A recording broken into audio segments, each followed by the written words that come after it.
नमस्ते दोस्तों, कर्म धर्म की बातें चैनल में आपका स्वागत है। चैत्र शुक्ल नवमी तिथि को राम नवमी तिथि मनाई जाती है। रामचरितमानस में बताया गया है कि चैत्र मास की नवमी तिथि को ही भगवान राम का अयोध्या में जन्म हुआ था। तभी से भगवान राम का जन्मोत्सव मनाया जाता है।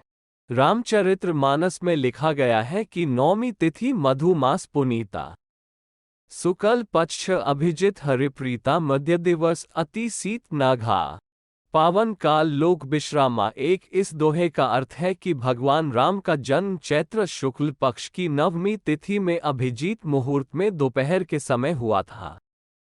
इस बार रामनवमी का पर्व 30 मार्च को मनाया जाएगा। इसी के साथ रामनवमी के मौके पर इस बार बहुत ही शुभ संयोग भी बन रहा है। बता दें कि इस बार रामनवमी का पर्व इस बार सर्वार्थ सिद्धि योग, अमृत सिद्धि योग और गुरु पुष्य योग में अब की बार रामनवमी मनाया जाएगा। हिंदुओं के लिए ये त्योहार बहुत ही खास महत्व रखता है। पूरे देश में इसे बहुत ही धूमधाम के साथ मनाया जाता है। भगवान राम भगवान विष्णु के 8वें अवतार थे। रामनवमी के दिन सुबह जल्दी उठकर प्रातः काल उठकर स्नान आदि करना चाहिए। इसके अलावा भगवान का स्मरण करते हुए भगवान राम का पूजन करना चाहिए। धर्म ग्रंथों के अनुसार भगवान राम के जन्म को लेकर एक पौराणिक कथा प्रचलित है। कथानुसार जब राजा दशरथ की तीनों रानियों कौशल्या, सुमित्रा और कैकई में से तीनों को जब पुत्र की प्राप्ति नहीं हुई थी तो राजा दशरथ ने पुत्रेष्टि यज्ञ करवाया था। प्रसाद में यज्ञ से निकली खीर तो तीनों रानियों को खिला दिया गया। कुछ समय बाद नवमी के दिन कौशल्या माता ने भगवान राम को जन्म दिया। वहीं सुमित्रा ने लक्ष्मण, शत्रुघ्न और कैकई ने भरत को जन्म दिया था। मान्यतानुसार रामनवमी के दिन सुबह उठकर ब्रह्म मुहूर्त में स्नान किया जाता है। इसके पश्चात भक्त व्रत का संकल्प लेते हैं। पूजा की सामग्री इकट्ठी की जाती है और पूजा की तैयारियां शुरू होती हैं। पूजा की थाली में प्रायः तुलसी के पत्ते और कमल के फूल अवश्य सम्मिलित किए जाते हैं। राम दरबार या श्री राम की तस्वीर के समक्ष गंगाजल छिड़क कर धूप और दीप से पूजा की जाती है।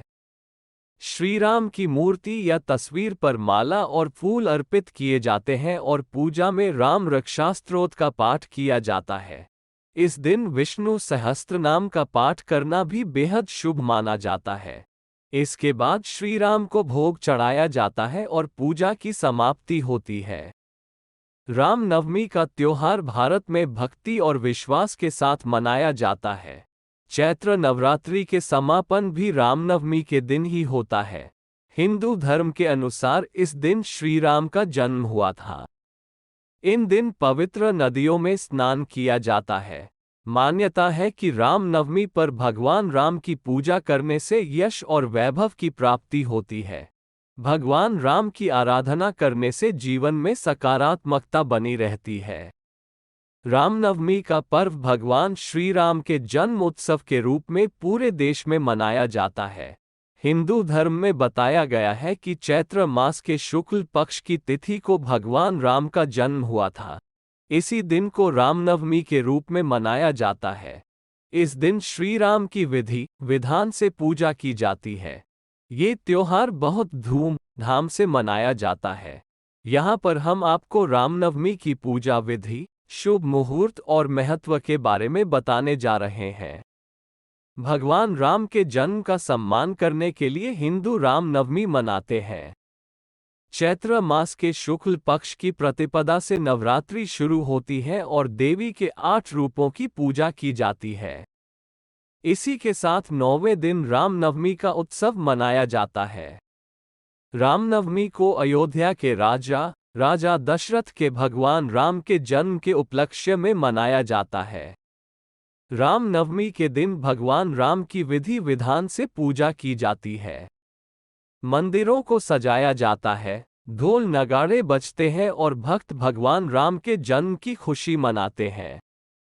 रामनवमी का दिन बेहद शुभ माना जाता है।